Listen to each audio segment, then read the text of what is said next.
Now, the significance, of course, of this and the whole question of AI, Apple and others, is because artificial intelligence is already contributing to major changes in the workplace in the US and around the world. And those changes are happening faster than perhaps we've realized. Duke University, along with the Federal Reserve, asked chief financial officers about the pace of change. At the larger firms, nearly 2/3 say they plan to replace some human tasks with AI in the next year. Sending out invoices, drafting press releases, paying suppliers. And that's before you basically get into the use of ChatGPT. John Graham is the finance professor at Duke and worked on the survey. John's with me now. John, I'm fascinated by this because, you know, we've been told a million times, in a sense, that AI is coming, AI will replace jobs, but it's always it's sort of at a slow pace, so it's difficult to see. This study actually puts concrete into which jobs will be lost or changed.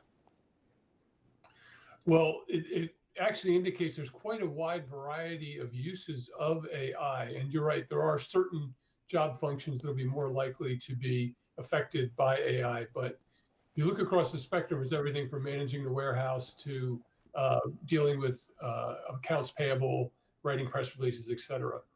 So quite a wide variety of jobs might be affected. How does AI do it? I mean, what happens? Essentially, invoices come in, AI recognizes, they come in automatically, AI recognizes them, AI decides which ones can be paid safely and on which ones need to be flagged. Is that how it goes? Sure. For something routine like the accounts payable, that would work like that. It just kind of prioritize what needs to be paid by what dates, and get it ready to go when the date comes. Yep. Now, if everybody's spending money on this, I've heard two different versions. One is that it's a Wild West free-for-all. They're spending, and they think there's strategy behind it, but actually it's spending for spending's sake because nobody really knows what to do. The other is this is happening much faster than we thought. Which is it?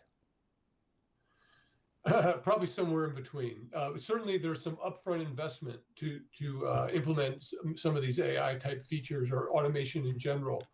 And right now, I think over the next year, we're still looking at a transition where companies are not abandoning the old way of doing things per se, but they're starting to roll out the AI. And so there is this upfront expense. They're not reducing their overall expenses at this present time. But if you look at what the CFOs hope for or expect, over a year out, they are expecting that a year from now that there will be affecting on the costs and reduction of costs, filling some job positions, lowering wages and such.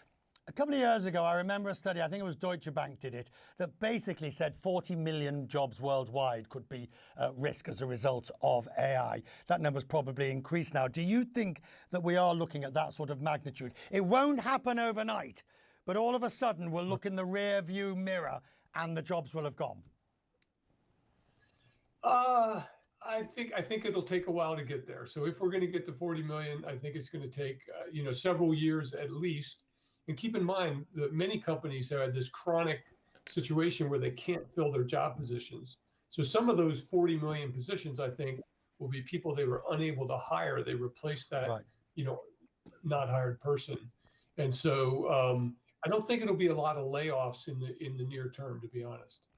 Now, I can see a scenario where AI replaces me by broadcasting in different languages automatically, and you suddenly see robotic versions or AI versions of me.